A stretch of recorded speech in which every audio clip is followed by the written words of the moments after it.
The way I look at it, our lives as human beings are very intersectional, and we won't be able to do the work that we do without intersecting with other groups and organization and all kinds of people. Intersectionality for me is very idealistic. It has this look at understanding what it means for me to be part of a bigger society, right? And looking beyond just my gender identity and expression as a transgender woman. I am more than just a transgender woman, I'm a Black woman. So Black women's issues affect me, right? When we talk about how women are affected by violence, and we were having that conversation with the women's movement, I was saying, yes, we're all affected by violence. I guess we're all connecting as different bodied women. The magnitude of how we're affected by this violence is where the difference is. Often people don't know and don't understand what is intersectionality. And for me, explaining that you are vulnerable as a woman, you are more vulnerable as a Black woman, and you are more and more vulnerable because you're a Black woman and lesbian and things that we share, that it's a recognition of the multiple oppressive systems. We need to address the bigger things around marginalization. It allows us to look at the issues at the center of the oppression. And once you look at those issues, you find that they're all very similar. When a kid is born, he doesn't realize that he's different or he has a different skin color because he's treated the same way by other kids.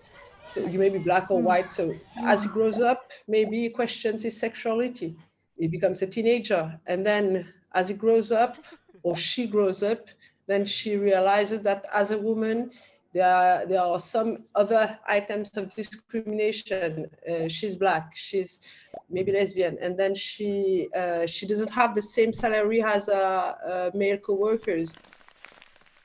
For example, I have been judged because I'm a woman, Asian, divorced, and at one point I was unemployed. So I know that all these things had a negative impact on my life.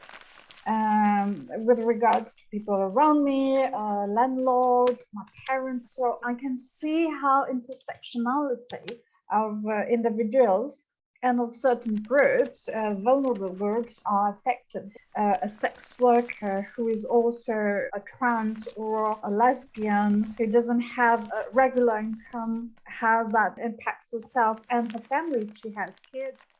Even within the trans movement, when you look at it, it's trans women's issues that are primarily at the forefront of the agenda, which means the trans men's issues are not necessarily getting discussed that much, which means the gender non-conforming people's issues are not getting discussed that much. So that position of power, and then who gets to decide what comes to the table.